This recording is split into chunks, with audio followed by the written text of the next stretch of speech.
This morning, I have the distinct honor of introducing our keynote speaker, John Allen Jr.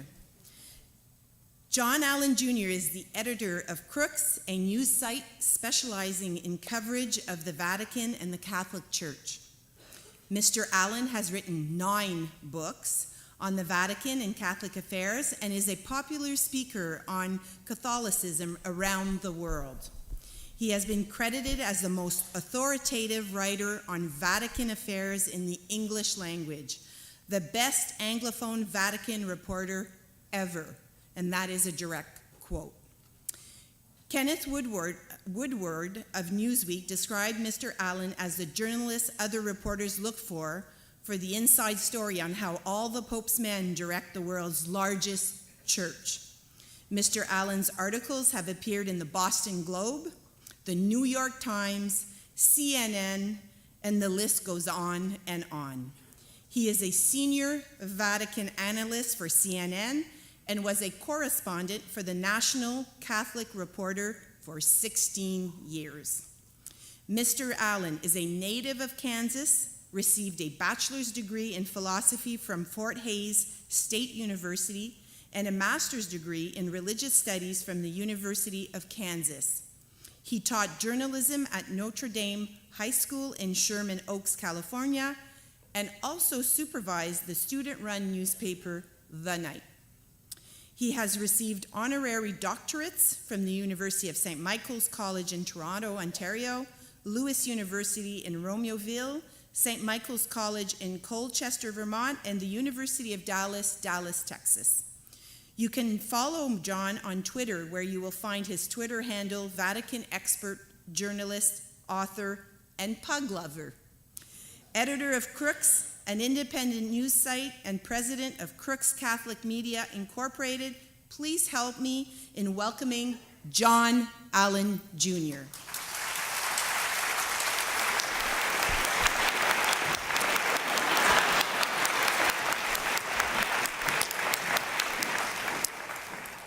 Good morning, educators. Can everyone hear? I start by calling you educators because that's what every person in this room is. I really don't care what your job is at the school you work at. If you work around young people, you are educating. Young people, as I'm sure you have figured out, see everything. They hear everything. They absorb everything. And no matter what you do, you are teaching them. So we are all sharing in this ministry of education. I, at Crux, I thought I got out of education when I left teaching high school. Turns out I have a staff polluted with millennials, and it feels like I'm back in the classroom every day, only this time it's for real stakes. But in any event, as a member of the tribe, as a fellow educator, I am delighted to be with you here today. Natalie, thank you for that generous introduction. In fact, it's so generous, I'm going to make a small confession here, which is that it is true, as Natalie told you, that I am the senior Vatican analyst at CNN, but there are 2 really solid reasons no one here should be impressed by that. Reason number 1 is that in addition to being the senior Vatican analyst at CNN, I am also the only Vatican analyst. Let's see, I'm senior in a universe of 1. This, by the way, is what commercial television does. Rather than giving you more money over the years, they just give you loftier titles. Some of you might be tempted to say it's a little bit like Catholic school boards in that regard. But in any event, here we are. The second reason that no one should be impressed is, I don't know how much American TV you people watch, but, here is something that has just astonished me about news TV in the United States over the years, which is how little you actually have to know about a subject in order to market yourself as an expert on that subject on American TV. Have you people noticed this? It's truly flabbergasting. I'll tell you a quick story that illustrates the point. This goes all the way back to 2002. I was I'd been in the business 3 or 4 years by that point. Still a little wet behind the ears. But in any event, this was during the white-hot period of the sexual abuse crisis in the United States, that broke in Boston and all of that.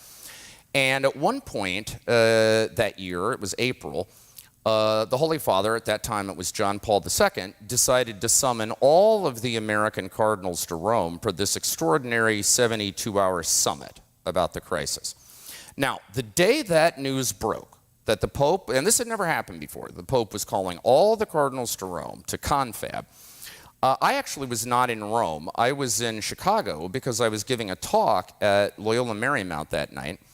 That morning, I had been invited to go into the offices of U.S. Catholic Magazine to do a kind of Vatican 101 thing with them, and we were around this big oak conference table all morning and so on.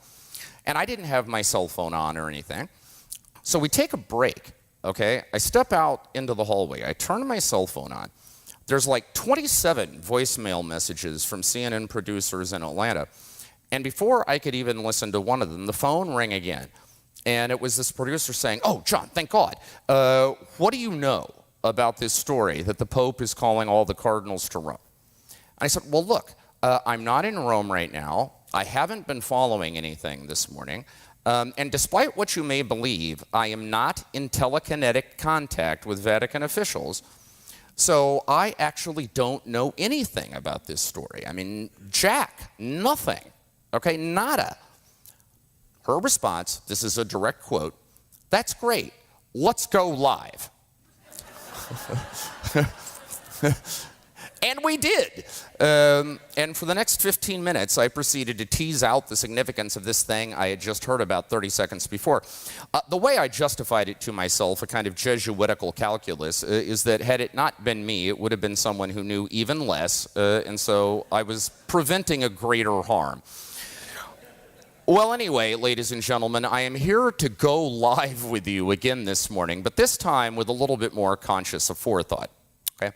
I have been asked to talk to you about the theme of your gathering, which is that joy springs from a loving heart. Now, you have to understand that my day job is I am a Vaticanista. It is my full-time professional work to cover the goings-on in this 108-acre island of ecclesiastical life we call the Vatican.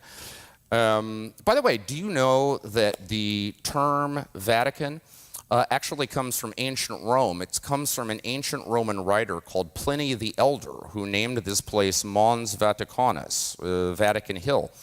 And he wrote that it was distinguished for two things in antiquity: bad wine and snakes. Some would say not a lot has changed in 2,500 years. But in any event, that's my work, okay? I cover this place, and I follow the Holy Father around when he travels and so on. So I'm going to try to contextualize the thought of how joy springs from a loving heart through the example of Pope Francis. After all, the programmatic document of his papacy, the sort of early shot out of the cannon that told you where this was going to go, was a document called Evangelii Gaudium, the joy of the gospel. Okay? This is a pope who I think has put joy at the center of what he is about, and I think if you watch him in action, you will develop some insights, not just into the ministry of Catholic education, but also sort of the life of the church writ large. Okay, so we're going to sort of traipse through a bit the Francis example, and I want to preface this by saying that as someone who covers the Vatican on a regular basis, someone who tries to take the pulse of the global church, I am fully aware that this is not the easiest moment for many Catholics to feel joyful about the church. When you watch what is unfolding in various parts of the world today related to the clerical sexual abuse scandals, and the way in which sometimes church leadership has failed to respond to those scandals adequately, this has left many people wondering if they can still feel joyful about the faith. In fact, if feeling joyful about the faith is a form of denial or a form of betrayal of the suffering of victims and survivors of sexual abuse. And that is a real question. Pope Francis was just in the Baltics last weekend. He addressed a group of young people in Estonia. And he said, "I know what you're saying." He said, "I've heard it. You're asking us, those of us who are in charge, can't you see that no one is listening to you anymore? because of these scandals. And so I think the Pope himself was confessing that he sometimes struggles to feel the kind of joy that the gospel is supposed to bring. But ultimately, I think what Francis would say is that the solution to this crisis, the solution to any crisis, is not to be joyless. It is to be more joyful. Because if we can reconnect with the joy of the faith, the way that the faith, when it's lived right, is that key that unlocks the mysteries of the human heart, then we can also summon the will to face our problems in a clear-eyed fashion, and we will be all the more determined to make sure that they don't drain the faith of joy for ourselves, but for everyone else, including those who have not yet come into contact with it, or perhaps those who have been scarred by it. Joy, in other words, ladies and gentlemen, is the answer. So let us talk about how Pope Francis, despite it all, manages to communicate that sense of joy. And I'm going to try to break this down for you in three components. Okay? His sense of mission, his passion for the peripheries, and his commitment to mercy. Okay? Let's begin with mission. If you want a biographical insight into Pope Francis, here's one. As I presume many of you know, he is a Jesuit. And when he was a young Jesuit, when he entered the Society of Jesus in his teens, the most ardent dream of his heart was to be a Jesuit missionary in Asia. He wanted to be in Japan or in China. He wanted to be like Matteo Ricci and St. Francis Xavier, the great Jesuit missionary saints. He wanted to be on mission. He wanted to get, in his famous phrase, out of the sacristy and into the streets.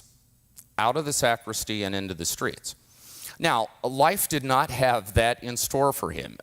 He became a provincial superior at the very tender age of 35. He had 10 rocky years in that role. Then he went on, spent a little bit of time trying to sort out what had happened there. Then he became an auxiliary bishop in Buenos Aires. Then he became the archbishop. Then he became the cardinal. And of course, today he is the pope. So his life has taken him in a different direction. But at heart, he still is a missionary.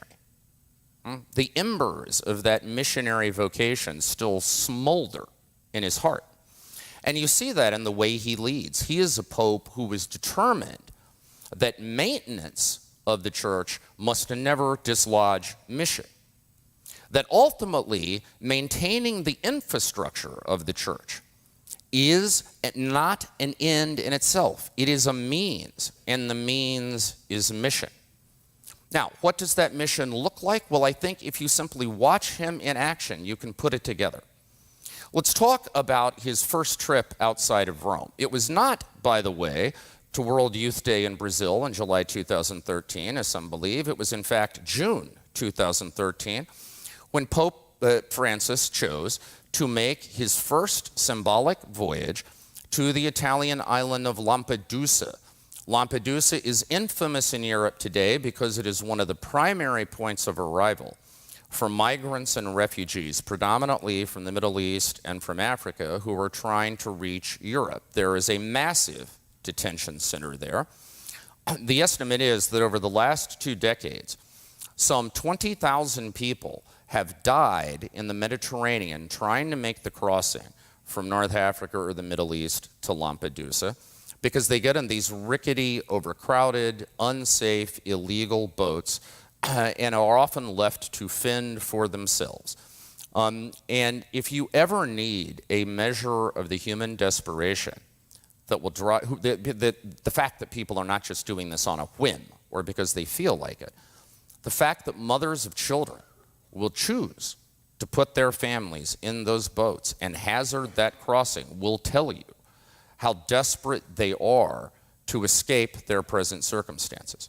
Pope Francis went there to Lampedusa, first of all, to spend an hour and a half in that detention center, chatting with the migrants and refugees. And by the way, here's a clue to Pope Francis. Those of us who follow him around have learned to read his body language, and his facial expressions, like when he's in to a situation, when he's sort of coming alive, and when he's sort of phoning it in.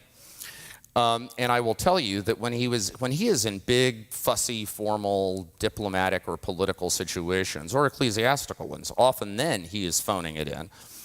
But when he is there in that place with ordinary people, particularly those who have experienced hardship, it's magic to watch. And you saw it that day in Lampedusa. And you can flash forward from there 1 year later. Pope Francis took another trip to another island, the island of Lesbos in Greece, which is another primary point of arrival for migrants and refugees, another massive detention center.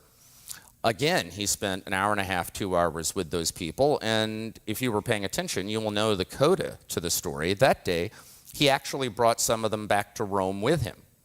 He invited 12 Syrian refugees, basically 3 families, to jump on the papal plane with him and come back to Rome. And then he asked the Catholic community of Sant'Egidio in Italy, in Rome, to settle them and look after them. I've interviewed several of them. Today, one is a premier pediatrician at the Bambino Gesù, which is the papally sponsored pediatric hospital. Another is an electrical engineer. Another one is an aeronautics person. I mean, it's just success story after success story. But my point is, Pope Francis obviously wanted to set the tone, set a missionary tone for this papacy, make it clear that this was not going to be a behind-the-desk papacy. It was going to be an out-in-the-street papacy. And you have seen that repeatedly. Do you know that every Friday in Rome, with no fanfare whatsoever, no TV cameras, no photographers, no entourage, Pope Francis does what's called a Mercy Friday. That means basically he will take part of the day, set out in his Ford Fiat, okay, which, by the way, drives people in the Vatican crazy because now they all feel like, idiots if they're driving around in a Mercedes when the Pope is in a Fiat. But in any event, sets off in his Ford Fiat, and he will go to a homeless shelter or a prison or a recovery center for drug and alcohol addicts, and he will just spend an astonishing chunk of his time being there in those places with those people, and in some way, however he can, trying to bring a message of redemption and of hope into those environments, and ultimately a sort of infusion of joy in what is often a fairly joyless existence. Okay, that's mission in action for this Pope, and I think he has clearly set that tone at every level of the Church. You know what he said famously 4 years ago in terms of the kind of bishop he's looking for.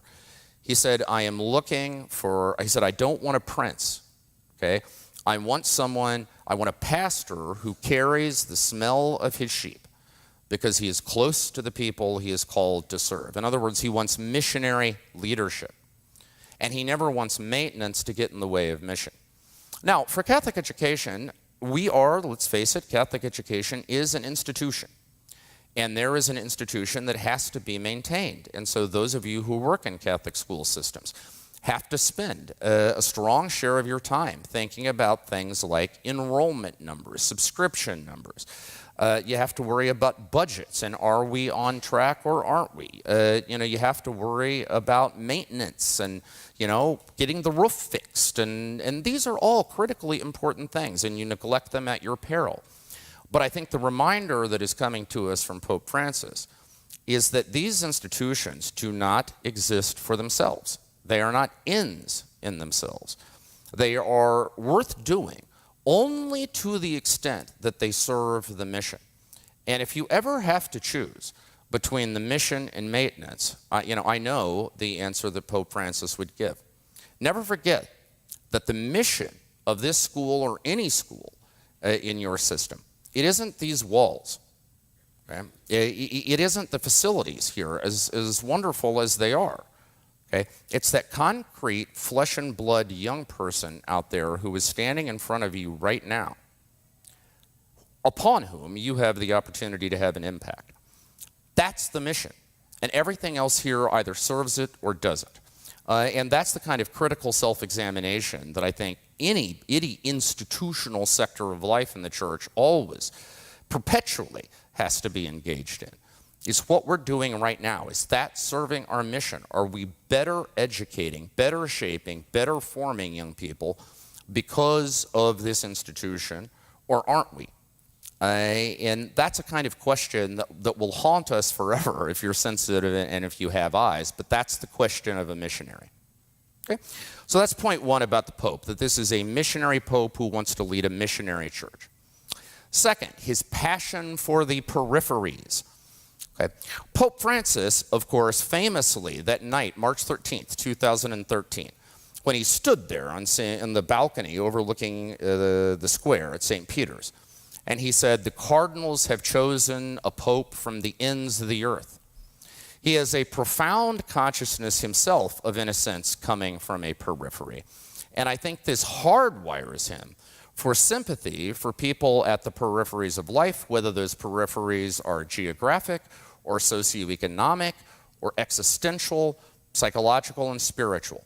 But people on the margins of all sorts elicit a special kind of enthusiasm and, if you like, solicitude from this Pope.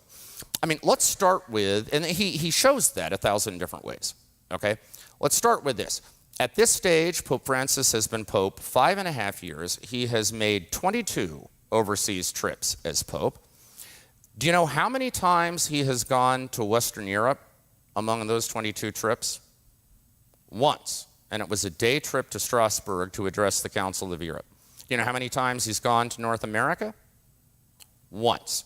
It was to the United States in 2015, and that's because it was the World Meeting of Families, which had been established under his predecessor, and Pope Francis understood that to be going to a global event, not really visiting the United States. However, he has been to Africa twice and is going a third time this year. He has been to Latin America 3 times. He has been to Asia 3 times. He has been to the Middle East 4 times. In other words, he votes with his feet. Okay? He does not travel to the conventional centers of power. He believes that they already get plenty of strokes, plenty of attention. They've got plenty of resources. They will not benefit from the presence of the Pope the way other places would. You want an example? The Central African Republic. 2 years ago, the Central African Republic was torn and bloodied by this incredibly vicious conflict between Muslim militias and Christian militias. It's a landlocked nation of about 4.5 million people, evenly divided more or less between Christians and Muslims, and they had been engaged in this kind of fratricidal conflict. And on top of that, they had a regime that had been around for a long time, fairly corrupt. Everyone knew that that had to change, but no one really believed that this society was stable enough that they could engineer a peaceful transfer of power. In fact, this is the first time in modern history that a pope has set foot in an active war zone.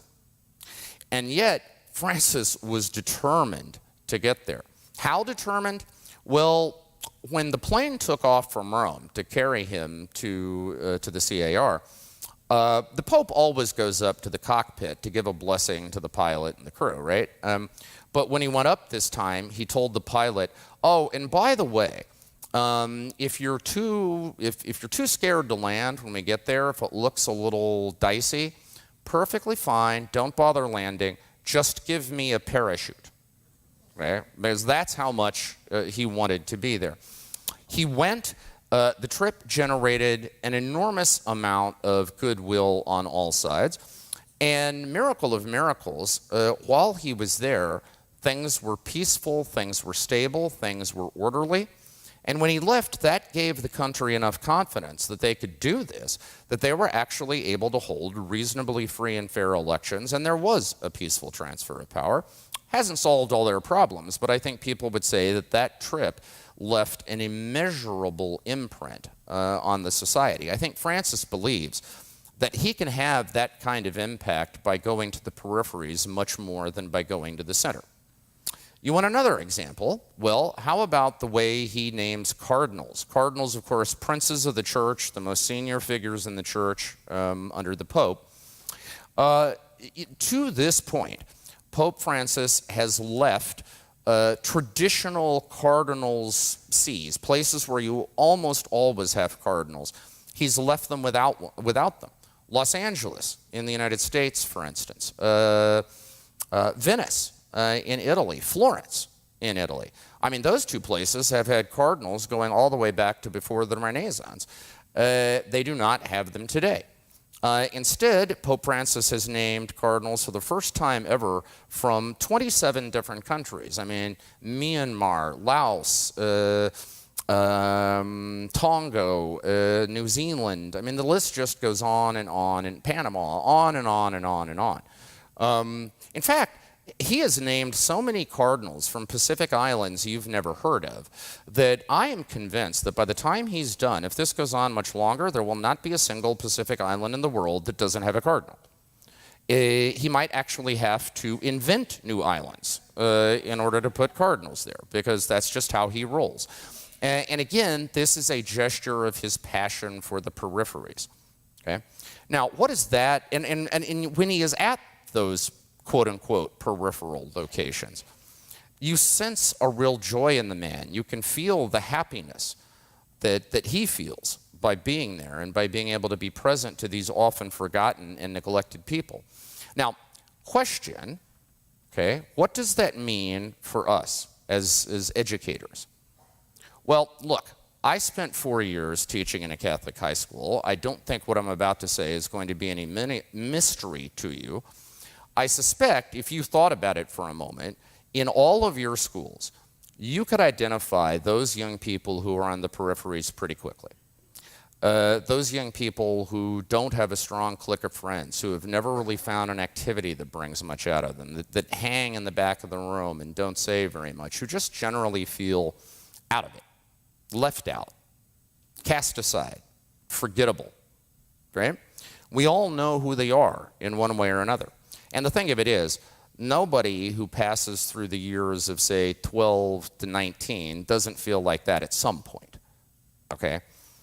So we know we've got good radar. I think Francis's instinct here, as applied to our situation, would be to try to make a special option, a special choice for those kids who are on the peripheries, and try to make sure not only do our institutional dynamics promote the inclusion of those kids, but that our personal behavior does. Where we choose to invest our time and treasure does. I mean, you all know the great secret here. I mean, you never know what kind of impact you're having on a kid in the moment, usually. It's something you'll find out much later down the line, if at all. But my experience teaches me that if you make a point of being present to someone for whom other people typically don't, okay, that has an impact. It means something. I think we see that in Francis's behavior writ large, and I think we see it in our schools at a more micro level. Okay, this passion for the peripheries works. It can change lives, and it can change history.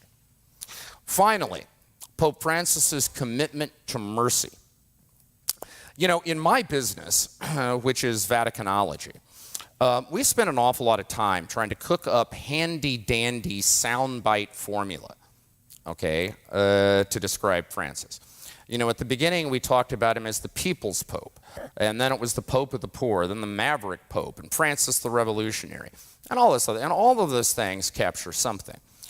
But I am convinced that in the long run of history, okay, Pope Francis is going to be remembered as the Pope of mercy, the Pope who took this very deeply traditional Christian idea. I mean, mercy, of course, in the Christian tradition goes all the way back to the death of Christ on the cross, which was the supreme act of mercy in the history of humanity. So this is not an idea that Pope Francis invented, but he has taken this core Christian idea and he is determined, he believes that it had been forgotten or neglected for a while, that what people were hearing from the church was more its judgment than its mercy. And he's tried to take that core idea and sort of dust it off and polish it up and make it resplendent again. And he's placed it at the very center of his program of governance. Okay? Now, this is not different than his immediate predecessors. I mean, John Paul II was a great Pope of mercy too. I mean, he's the Pope who gave us the Feast of Divine Mercy. Benedict XVI, in his own way, was a great apostle of mercy. But when I am asked to talk about the differences among these three popes, and they are all men that I have covered, I like to, some people would do it in terms of their spiritualities or their biographies or whatever. I like to think of it in terms of musical genres, okay? I mean, to me, John Paul II was heavy metal, okay? He was like Metallica, it was like pump up the noise, right, all of the time. Big, loud, sort of in your face. Benedict XVI was like a Brahms concerto, right? Very gentle, very refined, sort of an acquired taste. Francis is more like Latin funk, okay, with a little bit of salsa sprinkled on the top, and it just goes down, right? I mean, people respond to it, is my point. It's something that does well, plays well. And I think in that sense, he has taken this very traditional and very contemporary idea of mercy and in a sense sort of popularized it, made it visible. Okay?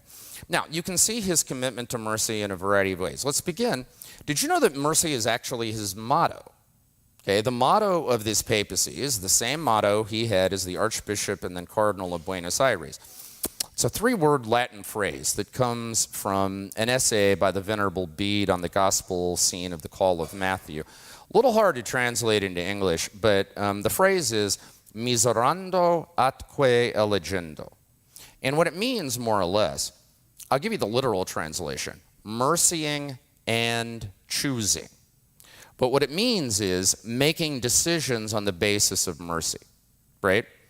Trying to make that the lens through you decide, what you're going to do, how you're going to treat other people. In other words, it's about making mercy the core, the basis of it all. Another way you see his commitment to mercy is his passion for the sacrament of confession, or sacrament of reconciliation. You may know that on Good Fridays, Pope Francis goes into St. Peter's Basilica to hear confessions. Now, that's something that John Paul and Benedict did as well, but what Pope Francis has added to it is that before he hears confessions, he actually makes his own confession. He'll just walk around to one of the confessionals in the Basilica, choose a priest at random, walk in there and confess his sins. He has also instructed every cardinal who works in the Vatican to devote at least 2 hours every week to going over to the Church of the Holy Spirit, La Chiesa di Santo Spirito, which is very near to the Vatican, and spend 2 hours every week hearing confessions, because he believes it is important that even the most senior leaders in the church should not be detached from the struggles of the hearts of individual, concrete, flesh and blood people. Okay? But here's my favorite story that illustrates his commitment to confession and therefore to mercy. You may know that a pope is also the Bishop of Rome. Okay? He's the bishop of the local diocese in Rome. And popes try to take that seriously, even though they have very busy schedules. And one of the ways they try to do that is making parish visits. They try to get around and visit the different parishes in Rome. There are 293 working parishes in Rome. John Paul, during his almost 27 years, got to almost all of them. I think there are only like maybe 40 that he didn't get to. Benedict did it a lot. Francis so far, I think, has done maybe 30 or 40 of these visits. And then, instead of going to the parishes, he started having the parishioners come to the Santa Marta for morning mass because it was just easier. But he still gets out to parishes. Anyway, his very first parish visit, this was in May of 2013. He went out to Saint Elizabeth and Zechariah, or Saint Anne and Zechariah, sorry, out on the northern outskirts of Rome. It's kind of a working class neighborhood, And I happen to know the pastor there at the time. It was a Romanian immigrant by the name of Baioni Ambris. Everybody there called him Padre Ben, okay? And I had met him at something, so I called him up and said, hey, listen, if it's okay with you, I would love to come out and be a fly on the wall and just kind of watch this happen, when the Pope comes. And he said, yeah, absolutely. The Pope's getting here at 10:30, so why don't you get to my office about 8:30, 8:45. We'll have some coffee and we'll chat, and then I'm going to have to go get things set up, but, we'll get you positioned and it'll all be good. So, I showed up at 8:30, and we're sitting there in his office having a lovely chat and drinking coffee and talking about things. And, around, I don't know, I think it was around 9:15, we started to hear the thump, thump, thump of a helicopter in the distance. But at first we thought this was the Carabinieri, right? Like the Italian military police, like doing a flyover to make sure everything was copacetic. But that thump, thump, thump got louder and louder and louder. And finally, some guy comes screaming into the office saying, Father, it's the Pope. It's the Pope. He's here. Okay? Hour ahead of schedule. Okay? Now, after I ran to the janitor's closet to get the defibrillator to restart Father Ben's heart, he got up off the floor and took off screaming for the parking lot where they had set up this little helipad, right? So I followed him. And so we get out there, and the white papal helicopter, touches down, doors open, out pops Pope Francis, and he makes a beeline for Father Ben, and he says, good morning, Father. Listen, I know that this is a little bit of a surprise, but I wanted to get here early because in addition to saying Mass and, meeting the youth and whatever else he was supposed to do, he said, in addition to all of that, I would also like to hear some confessions. Bear in mind, this was not part of the planned program, okay? But it's the Pope. What are you going to do, right? So Father Ben went and grabbed 8 people completely at random and said, you are going to confession. And it was so priceless because one of them was this little, I don't know, she had to be like 85 or something, this little Italian woman, right? Who said to him, Ma padre, padre, and he said, Father, I don't want to lose my place in line to see the Pope. And he says, oh, trust me, you're going to see the Pope. And so he took them into the church, these 8 people, lined them up in front of the confessional. Pope Francis goes in, and one by one sits there, listens to their sins, and then dispenses God's forgiveness. Now, look, in part, this was just about Pope Francis trying to be a good Bishop of Rome, right? Trying to be a good pastor. But if you want another insight into Pope Francis, kind of a 4-star banner headline, never forget it, okay, here it is in full living color. Okay. Beneath that humble, simple exterior lies the mind of a brilliant Jesuit politician. Okay. Pope Francis understands symbolism. He understood what it would mean for the world, and especially church leaders around the world, to see the new Pope make a point of celebrating God's premier rite of mercy. Okay. It was a message intended to bring home the idea of mercy. Of course, Pope Francis created an entire Jubilee year devoted to mercy. He's created a new corps of priests called the Missionaries of Mercy. And I think if you're trying to get your mind around what Pope Francis is up to, if you understand this centrality of mercy for him, then it all becomes much more clear.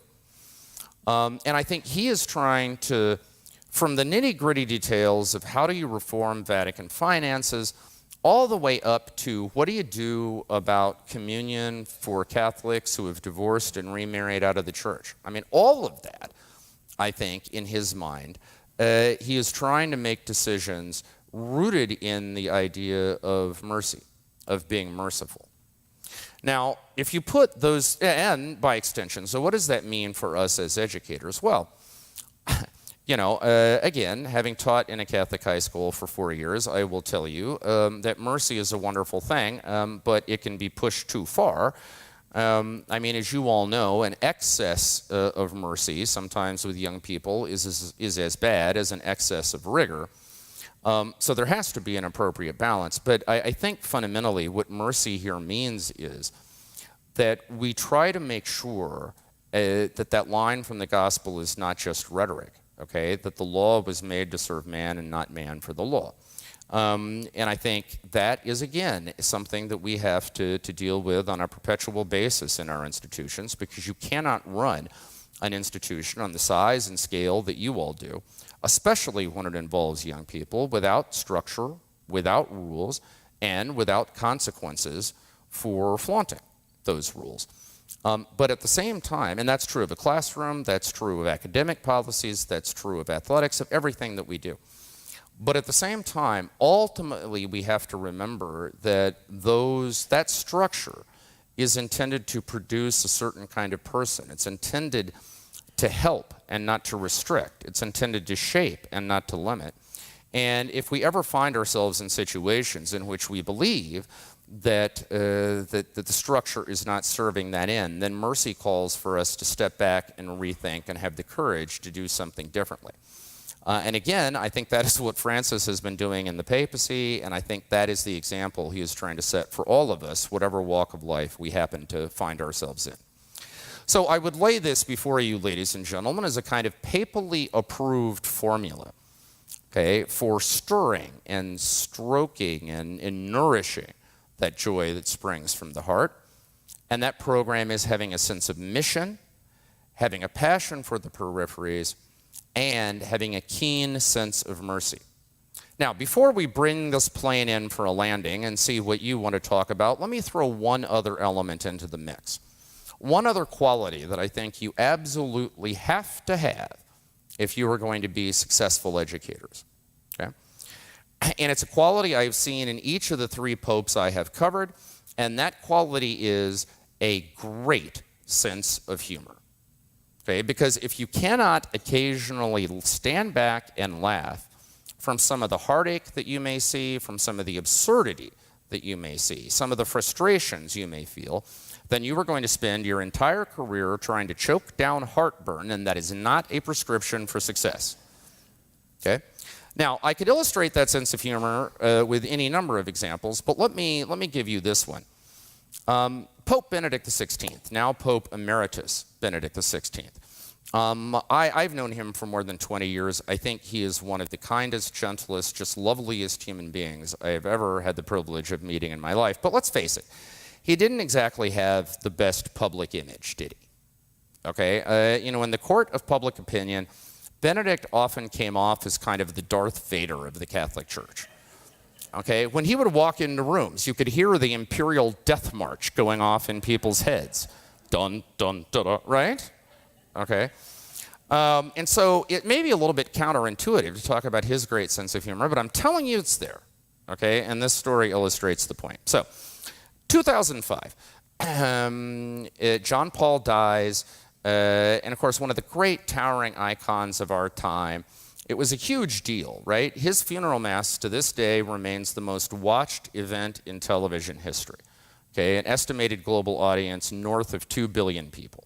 Okay, and then there's the election of Benedict XVI, and in other words, it was a really big time on the Catholic news beat. Now, I don't know if it works this way in Canada, but I'll tell you how it works in America. Anytime there is a big news event, there is going to be a cottage industry of Instabooks looking to cash in and all that interest. And the way I know that is that in 2005, I participated in that cottage industry. I produced my own Instabook called The Rise of Benedict XVI. Now, there is a tradition in the Vatican Press Corps that when one of us writes a book about the Holy Father, we will inscribe a copy to him as a kind of tribute, and then we will give it to someone in his inner circle, right? His priest secretary or his spokesman or somebody who can get it to the Pope, right? So Benedict is elected in April. May, I go off and write my book. June 1, it comes out. I dutifully inscribe a copy to Benedict. I give it to Joaquin Navarro Valls, who at the time was a Spanish layman who was still the Pope's spokesman. And then I completely forgot about it, because to be honest with you, it had never entered my thoughts for a nanosecond that popes actually read these books. I mean, in my mind's eye, I had imagined a box in the basement of the Apostolic Palace right, where they just get tossed in and then they gather dust, right? Flash forward, it's now August. My wife and I have come back to Rome, went out to the high plains of western Kansas to visit my grandma, who was still with us back then. She has since gone to her reward, but still alive and kicking. My grandma, by the way, lived in a small western Kansas town that is my candidate for the worst place name in America. It's called Hill City, and I can tell you, there is no hill, and there sure as hell is no city. Okay, I mean, we're talking about like 400 people, okay, on a good day, right? That's Sunday when everybody's come in off the farm for church. And so there we are in Hill City, America, and my cell phone rings. And it's Navarro Valls, the Pope's spokesman. And he says, John, I wanted to let you know that I'm with the Pope right now. We're on vacation. They were up on vacation in the northern Italy. Said, I'm with the Pope on vacation. And he came down to breakfast this morning with your book in his hands. And he asked me to relay a personal message to you. Now, I don't know about you, but if you've just been told that the Pope has a personal reaction to something you've written about him, you might want to make sure that your tray tables are in a full upright and locked position, because the skies might get a little bumpy. But I said, oh, Joaquin, that's wonderful. Please tell me, what's the message? Now, to get this, you have to understand that my book was divided into thirds, okay? So the first part were the last days of John Paul II. The middle was the inside story of the conclave that elected Cardinal Joseph Ratzinger as Pope Benedict. And then the last third were my projections as to where Benedict's papacy would go, okay? So, Navarro says, the message is, please thank Herr Dr. Allen for having written this book, particularly the last part about the future of my papacy, because it has saved me the trouble of thinking about it for myself. I like to think he was kidding. In any event, ladies and gentlemen, I really do think, based upon my experience of covering these three remarkable men over more than 20 years' time, John Paul II, Benedict XVI, and now Francis, that there is a model there for joy-filled living, even in times of crisis. I think if we can be genuine missionaries, if we can be truly passionate about those people who stand at the peripheries in our lives, and if we can be merciful in going about all that, and if we can do it with a twinkle in our eye, rather than rage in our hearts or bile in our spleens. That, ladies and gentlemen, is a successful model for Catholic education. It is a successful model for Catholic living every day of the week, and as we say where I come from, 3 times on Sunday. Thank you. God bless you. God bless Catholic education in Ontario.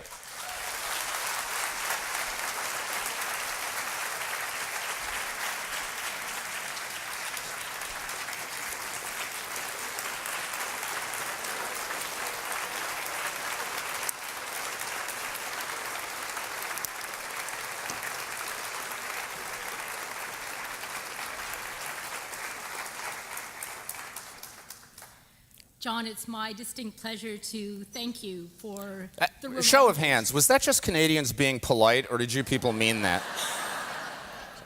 Sorry. That was a standing ovation at our end in Cornwall. That was the reference. All right. But first and foremost, the reminder that we are all educators. It is our role, regardless of what our job designation is. So thank you for that. And also your experience of having covered the papacy of 3 pontiffs. Particularly appreciate your references to Pope Francis's example of the missionary spirit, the focus on people in the periphery, and his many acts of mercy that we can all emulate. This is going to help us bring our board theme to life in a very joyful way. Thank you. You're very welcome.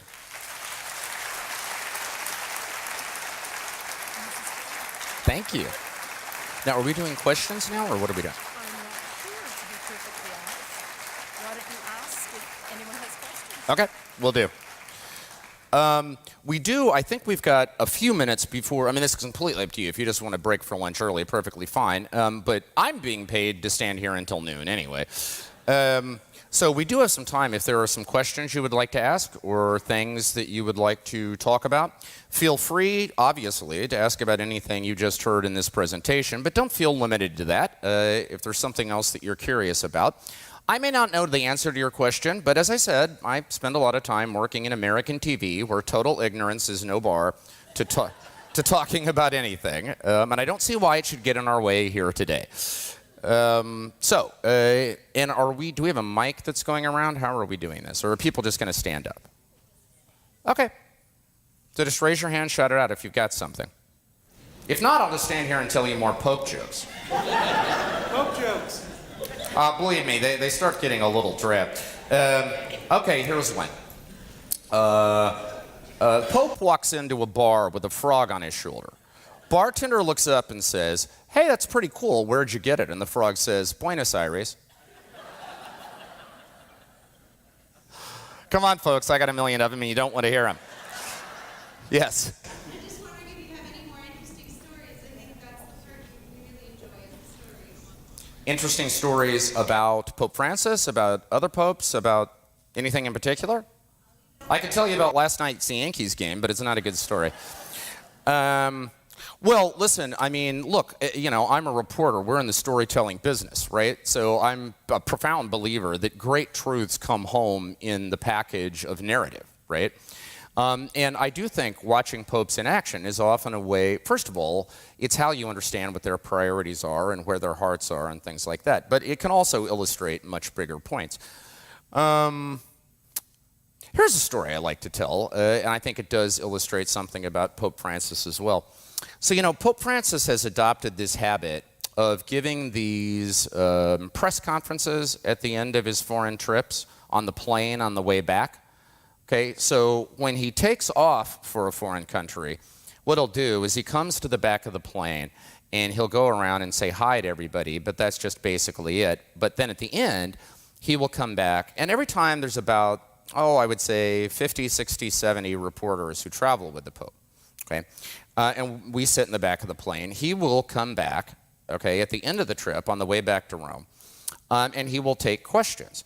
And now this had been done in the past, but it was always a kind of tightly controlled, choreographed thing, okay? Whereas with Pope Francis, it's much more like evening at the Improv, He just basically comes back, picks up the microphone, says, "What do you got?" And, we kind of go from there. First time he did that was on the way back from Brazil in July 2013. And it was a total surprise to everyone because, again, this was just not how protocol dictated it should be done. By the way, here's a dirty little secret about papal travel. I don't know if you know this, but do you know that it's actually the press corps that subsidizes papal travel? Pope doesn't pay a dime. The way it works is the Vatican figure, because the Pope does not own a plane, despite the fact that we always refer to the papal plane as if there's a plane somewhere. What he does is he charters an Alitalia jet for the outbound flight, and then it's always the national carrier of the country he's visiting who brings him back, right? So the Vatican figures out how much that costs, and then they divide it across the 60 or 70 reporters who are going to be on the plane, and that's what you end up paying. Which means we're not only paying for the Pope, we're paying for his whole damn entourage. Which is why, in many ways, flying with the Pope is a dismal experience, okay? You're paying way more than business class airfare for economy seats. Those seats are uncomfortable usually. The food is mediocre.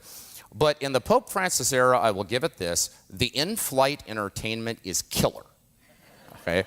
Because you get this just unscripted, unvarnished, window into the Pope's mind. And so that first press conference, I think, was the foundational one for them all. What everybody remembers from that press conference, is the "who am I to judge" line, right?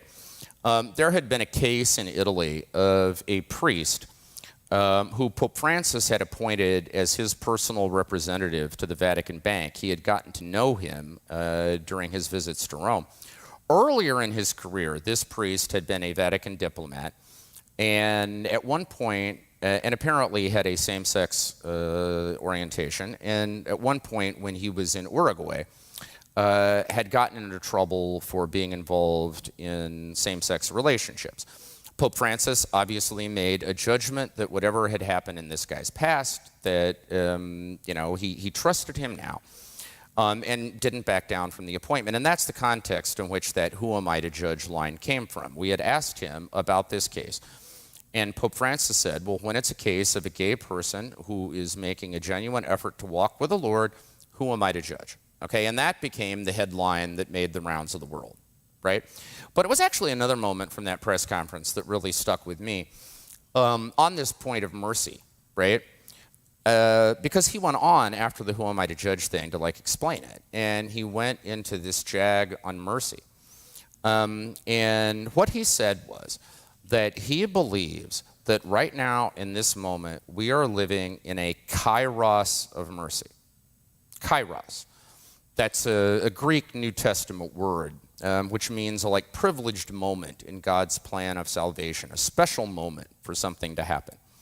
He believes he was elected to the papacy for precisely this, to be the Pope of mercy, to be the one who lifts mercy up and kind of makes it operational, makes it real.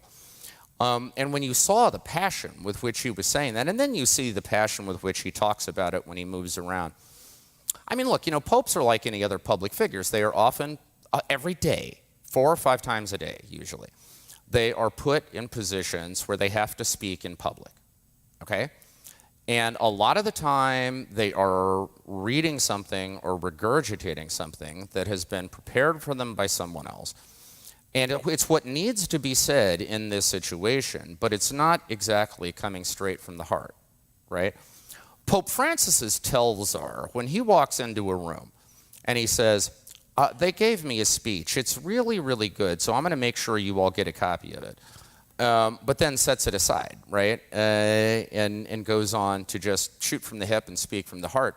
And when he does, he always, one way or another, revolves around this idea of mercy. It's how personal it was to him. And I guess what I'm saying is, on that flight, that moment, which was really the first time the press had a lot of time to be up close and personal with Francis, and to look him in the eye, and to chat with him afterwards, and just take his temperature. I was sold that this thing about mercy is not just notional, it's not just rhetorical, it's not just a kind of pietistic one-liner for him.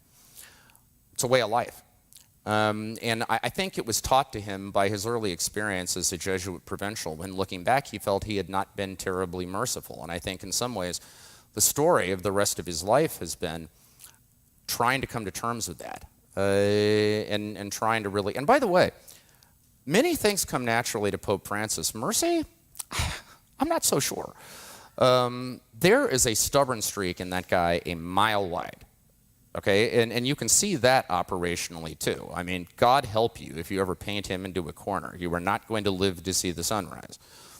Okay, and he can be. I mean, it is in him to be instinctively sometimes a little unmerciful, which is what I think makes this in a way all the more heroic, because I think he's diagnosed that in himself.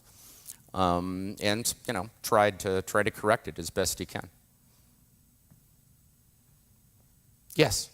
John, I was wondering if you see Pope Benedict's retirement as possibly setting a trend that popes now will be allowed to retire and occupy a life of prayer or service or whatever that might be.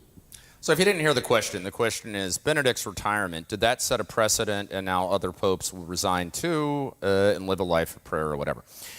First of all, let me tell you that in the Vatican Press Corps, we are really hoping it plays out. Well, one scenario we have actually thought about is, what happens if Pope Francis resigns while Benedict is still alive? Now, a lot of people think that wouldn't happen, that he wouldn't do it for precisely that reason, but we like to play with that thought. Because then you'd have the retired Pope's home. And, You could have canasta tournaments at night. And in the afternoon, you could have the little minivan that takes them to the mall for the matinee. You know, I mean, it's just, we love to sort of play out these ideas. Look, if you're asking me, is it plausible that Francis's papacy will end in resignation rather than death? Sure. I mean, let's remember, Pope Francis has lived through not just one monumental resignation, but two.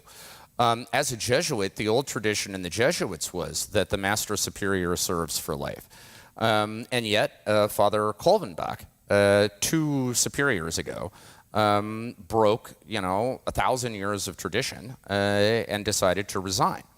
That was kind of an earthquake within the Jesuit order.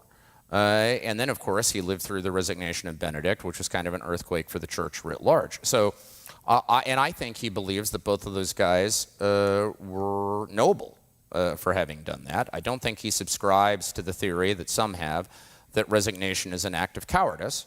That, of course, is how Dante saw it. You may remember that the last pope before Benedict who voluntarily resigned was Celestine V in the 13th century. And for his trouble, Dante put him in one of the outer circles of hell.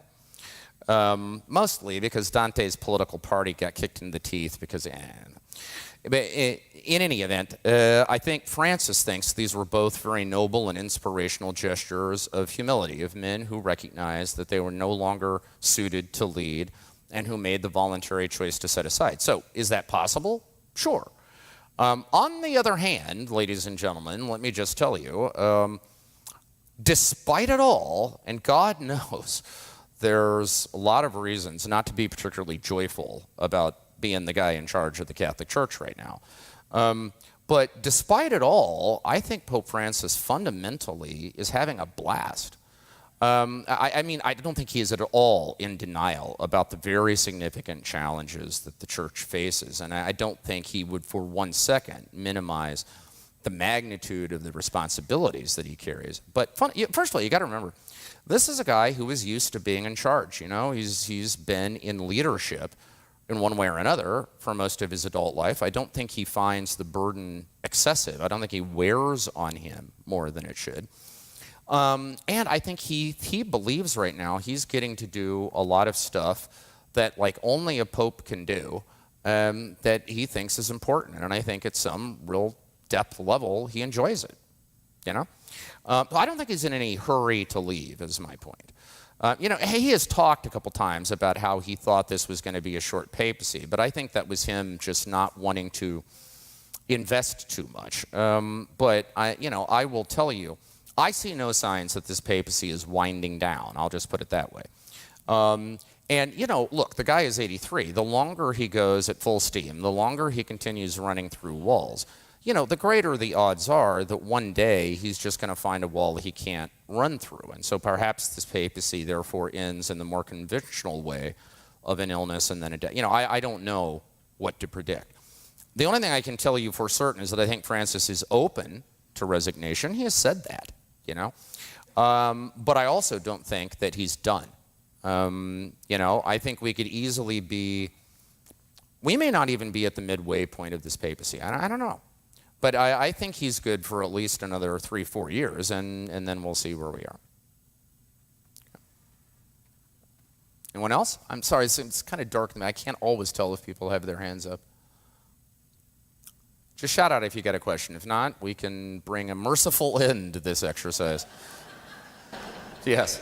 Do you see a danger as the Pope recognizes the understanding of mercy and maybe in Western culture this idea of over-tolerance? Yeah. Anything goes? Well, look, as I said earlier, this is a basic Thomistic principle, isn't it? That, that every virtue pushed too far becomes a vice, right? And what it means to push something too far will differ in a cultural context, won't it, right?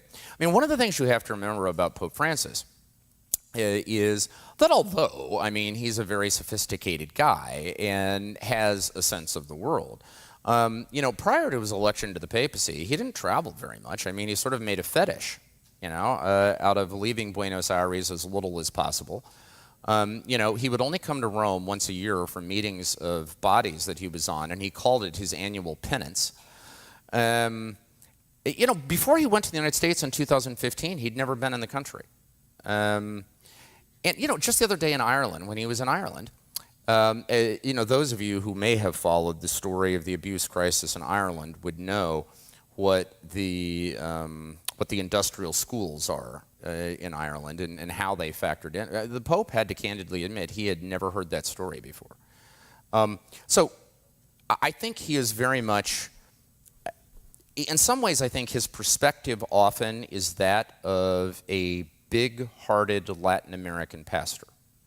And sometimes it's just instinctively, now certainly he can be educated, but just instinctively sometimes doesn't always appreciate the full nuance of how things might play out in other cultures. I think in some ways his slowness in responding to the clerical sexual abuse stuff is about that. I mean, Argentina has never experienced a sex abuse crisis.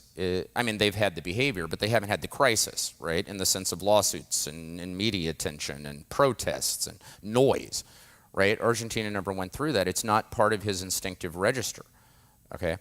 And I think on the issue of mercy, I think you have your finger on something. I think in the contemporary West, North America, Western Europe, we live in a culture in which the only definition of mercy we will accept is complete tolerance of everything.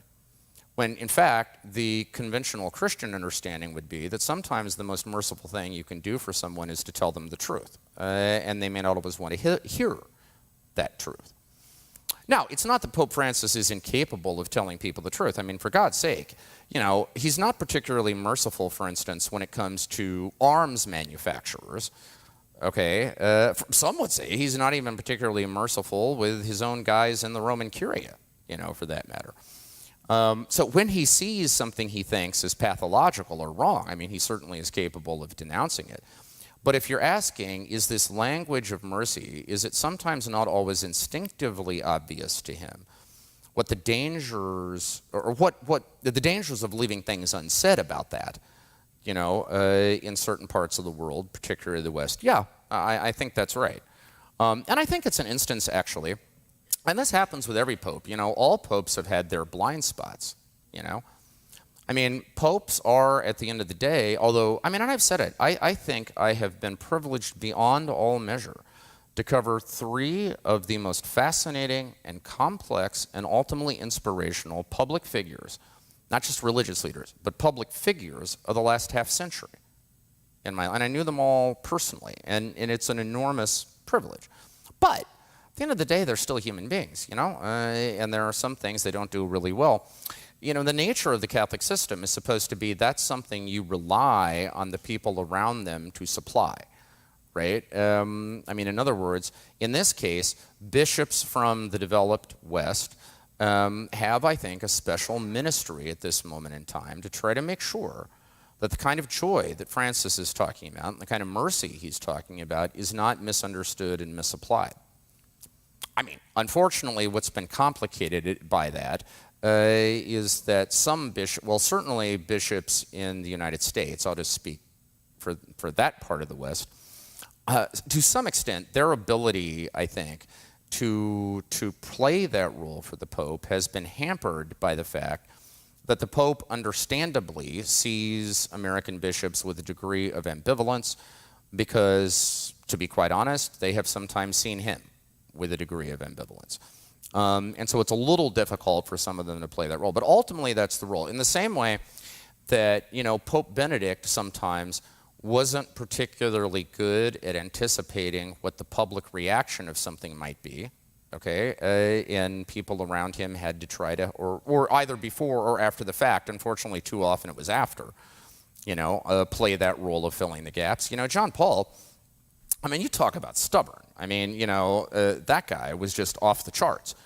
You know, John Wayne, I'm sorry, to me, John Paul was the John Wayne of popes, okay? Just this swashbuckling man's man, you know, I mean, he was true grit, you know what I mean? But that came at a price, you know, he could be so determined, so resolved sometimes that there were considerations that he just couldn't see. and that people around him would try to have to supply. And I think that's true of Francis as well, and I think you've touched upon one of the areas in which that's true.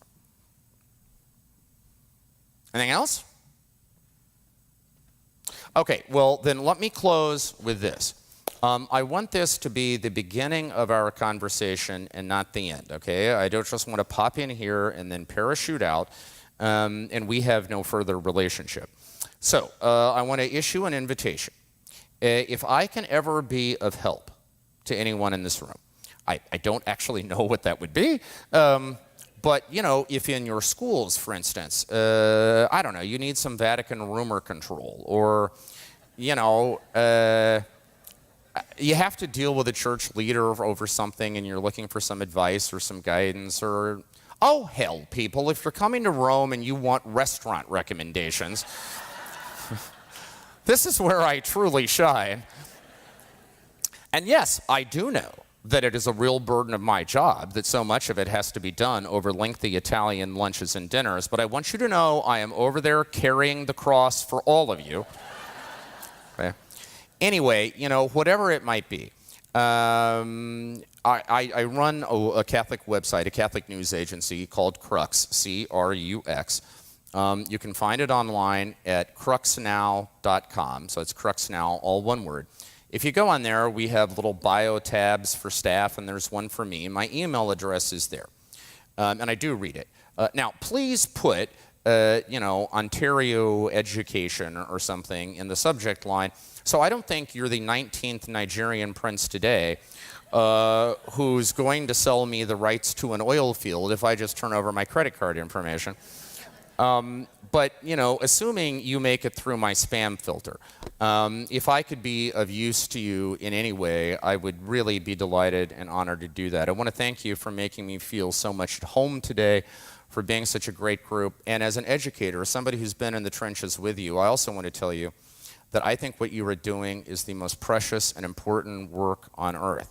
And I hope in some small way I'm continuing to educate. But I'm educating 30-year-olds who are already kind of formed by the time they get to me. You wouldn't know it half the time, but it is fundamentally true. But you're catching people much earlier in their lives, and therefore at a stage where you can have a real profound and lasting imprint. There is nothing more important than that. And so God bless you, and know that I'm with you. Thank you for having me.